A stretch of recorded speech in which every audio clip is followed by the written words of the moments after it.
এইটা যখন দিয়ে বলা হয়েছে আমাদেরকে নকল দেন, আজকে আমরা অ্যাপিলেট ডিভিশনের চেম্বার জজে যাব, তখন সেকশন বলছে আপনার পিসি খুঁজে পাওয়া যাচ্ছে না, তাই আপনি নকল পাবেন না। নিয়ম অনুযায়ী আপিল কোর্টে কখনো আসামিকে উপস্থিত থাকতে হয় না, তার সাক্ষীও হয় না, লয়ার সমস্ত কিছু করে। সুতরাং তার বেইল একবারই হয়ে যায়, আর যদি বেইল না হয় সে জেলে থাকে।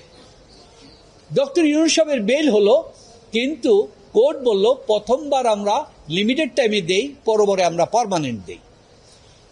যখন ওইখানে এই কথাটা বলা হলো, তখন কোর্ট বলল যে আমরা সেন্টেন্সটাকে স্টে করতে যাচ্ছি। তখন এই প্রসিকিউশনের লয়ার ইনি বললেন যে না, কনভিকশন স্টে হবে। ওই কনভিকশনের স্টে কোর্টকে মিসগাইড করে কনভিকশনটার স্টে নিয়ে এসে এরপরেই ওনারা হাইকোর্টে এসে ওনারা বললেন যে অ্যাপিলেট ট্রাইব্যুনাল কনভিকশন স্টে করেছে, এটা অন্যায়, এটা করা যায় না। করে ওনারা এখানে রিভিশন মামলা ফাইল করলেন। ফাইল করে কি করলেন, সেইখানে ডক্টর ইউনূস সাহেব বেইলে থাকা অবস্থায় বললেন উনি বিদেশে যেতে হলে এবং সবাই বিদেশে যেতে হলে কোর্টের কাছ থেকে কোর্টকে জানিয়ে যেতে হবে। অথচ যেই আদালতটা, এটা হচ্ছে সর্বোচ্চ আদালত লেবার আইনে, তার ক্ষমতাকে খর্ব করার অধিকার হাইকোর্টের নাই যতক্ষণ পর্যন্ত ওই আদালত কোনো অন্যায় না করবে। সেইখানে তারা কোনো পিটিশনও দেয় নাই, দিয়ে বলে না এই ভুলভ্রান্তি হয়েছে, এটা কারেকশন করেন, না করলে সে গ্রিভড হবে, তাও করে নাই, সরাসরি হাইকোর্টে পিটিশন দাখিল করলো। তখন আমরা হাইকোর্টে বললাম, হাইকোর্টের উচিত ছিল এই মামলাটা ফেরত দিয়ে বলা যে তুমি নিম্ন আদালতে গিয়ে এটা বলো, সে যদি না করে তাহলে হাইকোর্ট আমরা দেখব, যেটা হাইকোর্ট এবং সুপ্রিম কোর্ট সবসময় করে থাকে। কিন্তু ডক্টর ইউনূসের বেলা এটা হলো না, না হয়ে হাইকোর্ট তখন রুল ইস্যু করলো, বলল অতি তাড়াতাড়ি মামলা নিষ্পত্তি করো, এবং ওনার বেইল যেটা আছে বলছে তাকে দেশের বাইরে যেতে হলে তাকে আদালতে ইনফর্ম করে দিতে হবে। যখন আমরা ইনফর্ম করতে গেলাম, কোর্ট এত ভয় পেল, কোর্ট বলল যে না, হিয়ারিং করতে হবে, হিয়ারিং করে অ্যাপ্লিকেশন দিতে হবে, অ্যাপ্লিকেশন দিয়ে হিয়ারিং এর পরে উনি জাজমেন্ট দে, অর্ডার দে, তারপরে সেই অর্ডার আদালতে দেখানো হয়, সেই দেখানোর পরে তারপরে সেখানে তাকে যাওয়া হয়। এই হলো বিষয়টা।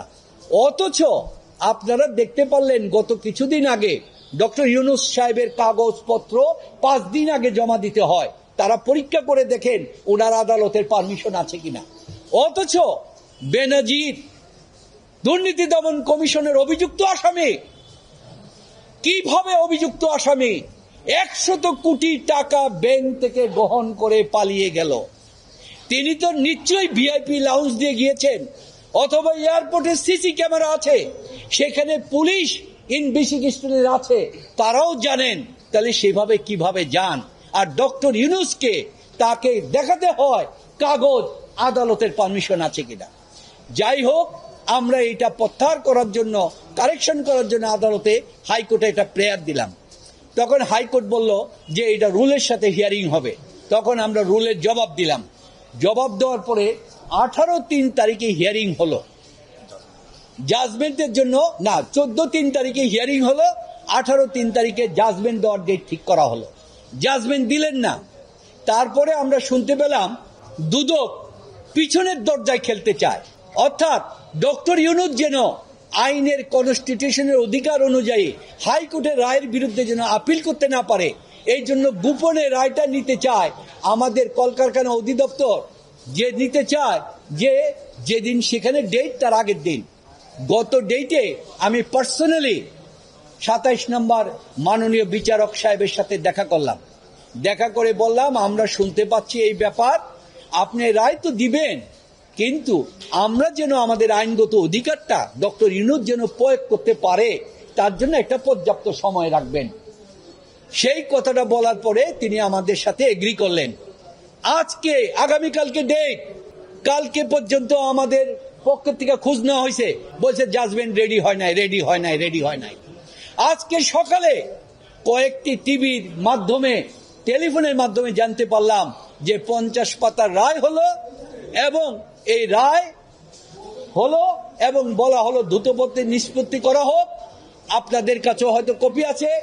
এই আমরা যে 18 তারিখে জমা দিয়েছি নকল, তার ডেটটা হচ্ছে পিসি নাম্বার 5-9-11-11/2024।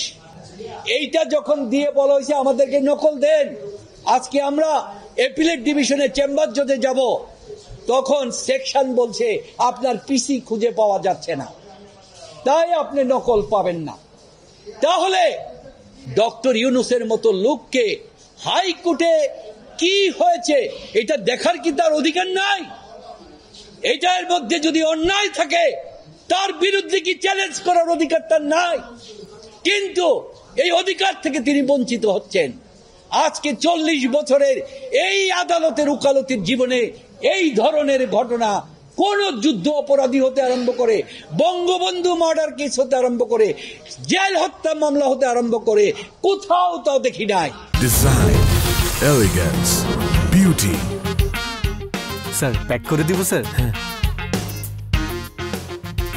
এতটুকুতেই হবে। সেরা পণ্য সবার জন্য।